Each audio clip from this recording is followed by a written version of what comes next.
Thank you for staying with us. You're still watching The Breakfast on Plus TV Africa. Lagos targets informal sector data to reflect true GDP. The Lagos State Bureau of Statistics, the LBS, in collaboration with the Small and Medium Enterprises Development Agency of Nigeria, SMEDAN, has called on stakeholders in the informal sector to provide accurate data to better reflect the state's GDP. Speaking at a forum on economic data performance in Lagos, Mrs. Olayinka Ojo, Permanent Secretary of the Ministry of Economic Planning and Budget, emphasized that while the informal sector significantly contributes to the livelihood and GDP, it remains underrepresented due to its decentralized and undocumented nature. Dr. Olubumi Kole Dawudu, manager of SMEDAN, highlighted the informal sector's vast economic potential, noting it encompasses over 50 million businesses, many of which are unregistered or semi-formal. He stressed the need to structure the sector better for accurate GDP computation, citing its role in job creation, income generation, and revenue. Kole Dawudu also urged the government to provide formal recognition and targeted interventions to address the sector's challenges.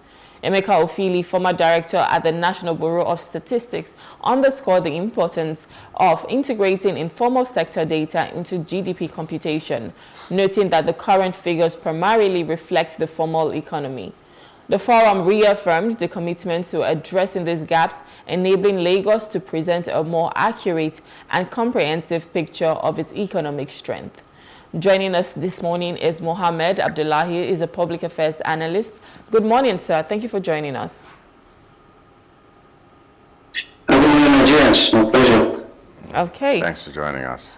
So we're talking Lagos GDP, and I think first I would like to start with the end of last year, because we saw what we call Dirty December, and of course a lot of people had come into the country. A lot of dollars obviously came into Lagos State, and it was said that in December Lagos made a whole lot of money. But of course we cannot even ascertain how much the figure was, because of course there's the informal sector as well, where now they're asking for all of the figures, the data for the proper computation of this. But I want to get your take on, first, how's Lagos doing in terms of the GDP, and of course with them asking data from the informal sector, how do you think that reflects in totality of it all? Yeah, I think I would like to start from the Dirty December, tagline. I think it's just a careful result of planning. Like we always know, we mentioned that whether a person or a country that fails to plan is actually planning to fail. So I think kudos to Lagos State government for, putting a careful plan, particularly the tourism department, the tourism ministry, putting a careful plan together in order to attract not only Nigerians but diasporans. Was it Lagos that planned that? Was it? Yeah, I was going to ask that question. Was it Lagos that planned? I think it was just something that happened. I don't think. How much of it was Lagos? There was a careful planning. Seriously, if you look at the activities of the tourism ministry in Lagos, they put up a series of activities, including even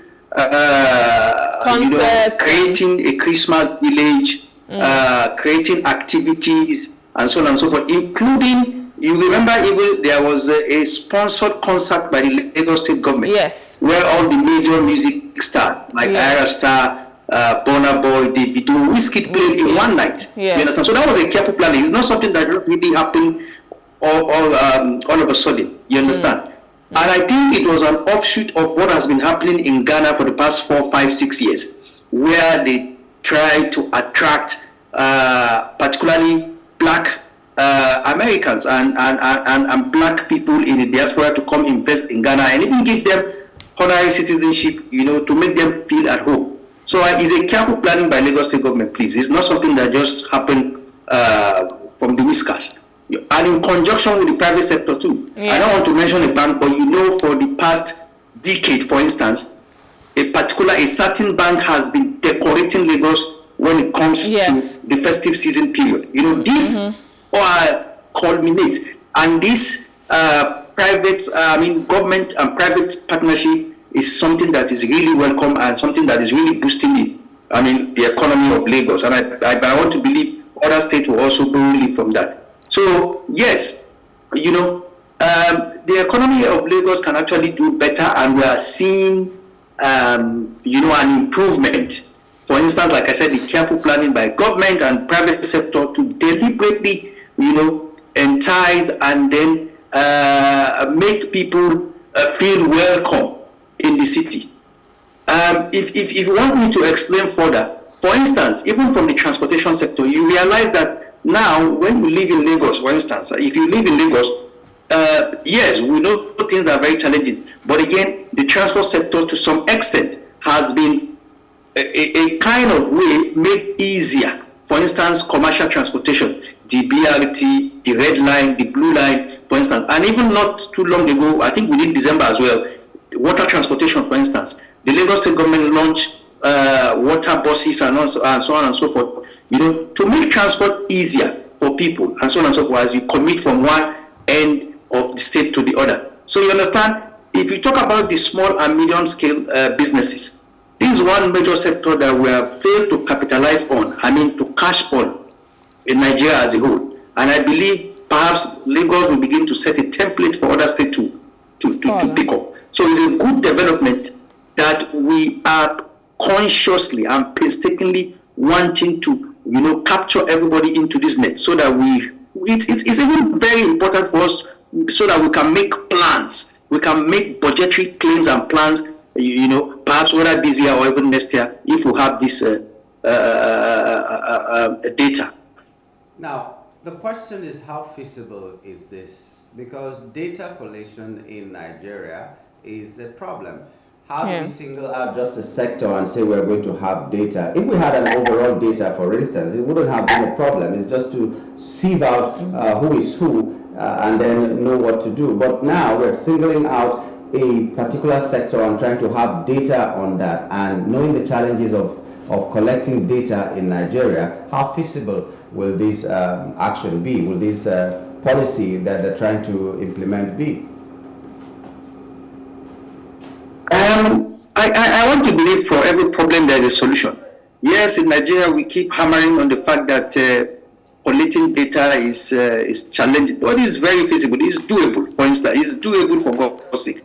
You understand? I even remember during the tenure of Governor Ambody, for instance, for some of the little things, perhaps even the little data they were able to collect, I remember seeing the government, perhaps again through private public partnership, creating, a kiosk. I'm sure perhaps you've seen that across Lagos. Maybe they are moribund now, but I saw that across Lagos where they created, for instance, vulcanizer stuff. They created vulcanizer kiosk, Lagos State vulcanizer kiosk for across Lagos. You understand? For these small scale artisans. They also created, for instance, those are moribund now because I no longer see them. They also created healthcare ambulances point. I saw that during Ambody's tenure, even though they are no longer there. So I don't want to believe that it's not possible for us to collect data. If we want to, even in a small sector, for instance, small and medium scale enterprises, what do we mean? We just needed to identify what we clearly meant by small and medium scale enterprises. Is it 2 to 50 employees, 2 to 10 employees? What do? They stay by the roadside, the vulcanizers, the mama puts, those who that sell by the roadside. So we don't need to create a clear, what's it called, checklist, you understand? And then we employ, perhaps even if it's consultant or people who have vast knowledge of this, to go around the state. If it will take them 1 month, 2 months, 3 months, create a clear timeline, and like I said, a checklist, and then we collect this data. It's not something that is not doable. For God's sake, what is the landmass of Lagos? You understand? If you employ perhaps less than 1,000 or even 2,000 people, like I said, with consultants or professionals that are vast in this field, this data is doable and is collectible in less than perhaps even a month. So and we make use of it the way we want to.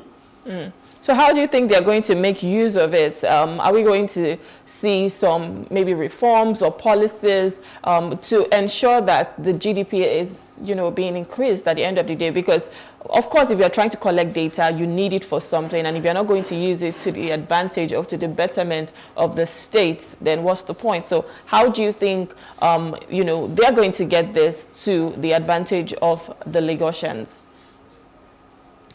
No, I think it's two ways. For instance, perhaps what the government is looking at is the fact that perhaps it will be a revenue cash cow. But again, I don't want to believe it will just only be a revenue cash cow for the state, for instance. Again, if you have accurate data, it also ensures for planning. For instance, putting these SMBs, the way I like to call them, small and medium businesses, into structures where government policies can easily be accessible and reachable to them. For instance, now, even SMEDA, for instance, a body that is a federal body that is charged in terms of regulating SMBs. If the way the SMBs are scattered, informal, unstructured, if you want to pass, for instance, across to them your policies, perhaps new rules and so on and so forth, it's very difficult because the data is not there. But once you have a data, you are able to tell where to send what, how to get what, and so on and so on. So it makes it far easier for both parties. And it becomes a symbiotic relationship for both parties. You understand? So I don't think it will only be just a revenue cash cow for the government or whatsoever. But I think it will be a win-win advantage, a win-win relationship for both the SMBs and even the government. Like I said, in accessing government policies. For instance, there are so many loans out there, even that is being given by government. For instance, even by, we mentioned NISAL, some state government and so on and so forth, that some of these SMBs do not know anything about because they are not structured, because the data is not there. And the government does not even know where to send all of these messages. But once you have a clear data which will indicate, contact addresses, perhaps, and so on and so forth, it makes it easier to reach and access some of these policies and then some of these government interventions that perhaps sometimes even just end up without being accessed all year. So, of course, like with this, because you said it will help with proper planning. So that means even for maybe this December to come, or even tourism in general in the States. So do you think they're going to use this to ensure that, every activity or everything that they need to make sure would help people to come more and spend their monies here? Is that what you're also going to be using it for as well?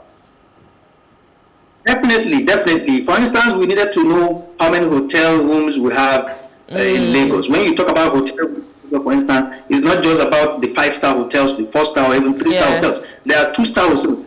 There are apartments, you understand? Yeah. There are shortlets, even there is Airbnbs, you understand? So we need to have all this data so that, we can accurately say we have social number of rooms, you understand? Like you rightly mentioned, perhaps even towards this December, we're able to plan to say we can accommodate so and so. How many beaches do we have? Do we need to refurbish them? What do we need to do to make them, look clean and so on? So all this data is actually very, very important. And you understand that all over this chain, there are suppliers. And all of them are actually very important.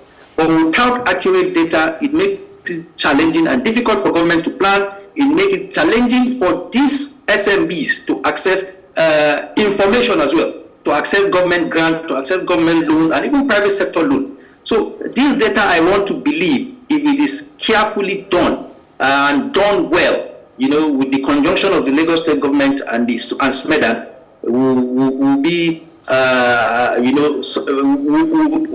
will provide a leeway for both parties to have a symbiotic relationship. Yes, you said if. And that's the word, if it is properly done and all that. And I believe that even now that there is supposedly no data, these people still pay their taxes, and even from that, the government is not able to get anything to show that this is data enough to do X, Y, Z. I don't know how many of these small businesses would even want to take loans, for instance, given the high interest rates of loans. Apart from grants that the government might give, I'm not sure a lot of them will even want interference from the government, because they won't be seeing it as interventions, they will be seeing it as interference. So how do we get the people to key into this? Because anytime the government wants to say we need a head count, the suspicion is you want to get more taxes from us. So how do we get the public to key into this? Because it would be very difficult if the people themselves that are supposed to be counted, as it were, are not interested and are very suspicious of the government's actions.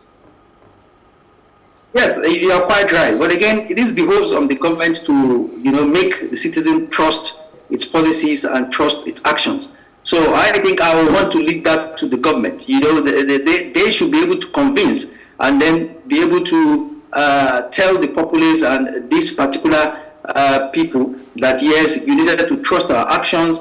This is for the good of yourself and ourselves. This is for the good of both parties. We needed you to do this because you have so and so advantage to gain when you do this. And of course, like we always say, you don't always think about what perhaps your state does for you. What are you also doing in your capacity, whether as citizens or as corporate bodies or even as SMBs, to develop your own state and nation? So I think it's important, like you rightly mentioned, that the government is able to convince and then let people know that this policy or this data that is being gathered is not just for revenue cash cow alone. You as an SMB stand so and so to gain. For instance, I know the federal government is giving a whole lot of tax rebate and even tax holiday to businesses, for instance, that are making less than perhaps even 20 or 10 million per annum. You understand? I don't know what the state law says, but I think perhaps even if it won't go as free as what the federal government is giving, but there will be a leeway to say if you are making less than 5 million or making less than 2 million, you are only paying 21%, and your even 1% what you are paying should be you have this and that, you have access to this. So you understand. So it behoves on the government agencies to be able to pass this information across, for instance, so that people, like you rightly mentioned, will trust the government action and then make it possible for this data to be. I don't know how I will believe that, because the government wants to make more money and then they're trying to give rebates and all that. We've just seen even the National Assembly is so angry that some businesses had some waivers, and because of that the government lost, was it 4 trillion naira or so, and they didn't like this. So in a situation where you want the business environment to be clement enough for everybody to thrive, you're also trying to make so much money from the little people that you're seeing. So I don't know how we can reconcile that and make the people to believe, like you're saying, that the government should do more about that.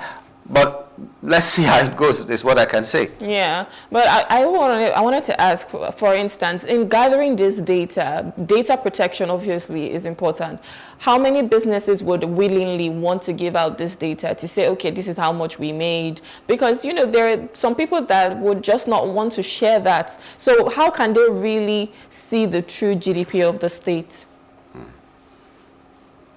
No, but this is a matter of the law, for instance. There are some things that perhaps we do not want as citizens, but the law says we must do. You understand? So as a business, for instance, whether you are a small scale or a large scale, for instance, that's for you to operate anywhere in the world, for instance, you must open your books. You understand? So I don't think this should be a matter of a debate or a cause for debate. You understand?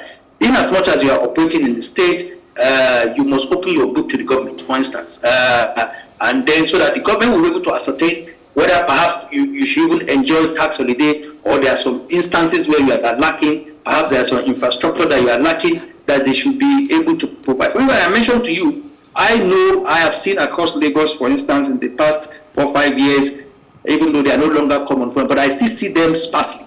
The Ambode regime providing a whole lot, a little bit, I would say, modernized vulcanizer kiosk. You understand? Where, all the little things that they need is just in one kiosk, for instance. This is a good thing. And I'm sure perhaps it was a government policy that was as a result of, maybe brief data collection to say these things are lacking as we are moving, as a lot of vehicles are moving across Lagos. We needed this, to also provide services and service Lagos. So I think it's important that we know that we owe it as an obligation, as citizens and as corporate, whether small scale or large scale, to open our books to government. You understand? And then, because it's a matter of law. Sometimes these laws are not favorable. Sometimes these laws are not they are not that beautiful. But we just have to do it because it is what it is needed to be done. And taxes are very important to government anywhere in the world. Yes, we want to say perhaps we don't see what our taxes are used for majorly in Nigeria, but it doesn't excuse the fact that we still need to comply, whether as citizens or as a business entity. Yes, definition of business has broadened, because I saw the other day that even prostitution is going to be given a say as well. It's going to be given recognition, so much so that you will open your books as well to tell us how much you make in a day or something. I don't know if you've seen that story, but these are part of the things that make people very suspicious of government, that no matter what flowery language they may use, the intention is to just make money. Yeah. Whether no matter what, it's just to make money, and that's very dangerous for people who you want to bring together and say you have data for. A lot of them will run away, and some of them actually have businesses that are transitional. Now condition carry me enter here, and after that I'm gone. So how do we even get this data? Well, let's just still believe that it can work. All right, that's how much you can take. It's possible. It can work. Yeah. Yeah. All right, thank you so much, Mohammed. Thank you for for your time, for coming and just discussing this with us. That's how much you can take on this topic right now. Thank you, sir. Thank you very much. Have a wonderful Happy New Year to you. Yeah. All right, so speaking with Mohammed Abdullahi, is a public relations analyst, and we've just been talking about Lagos State that is searching for data from the informal sector to reflect the true GDP. We'll go on a short break now. When we return, we'll be discussing Senator praises Tinubu's economic reforms and fuel subsidy removal. Please stay with us.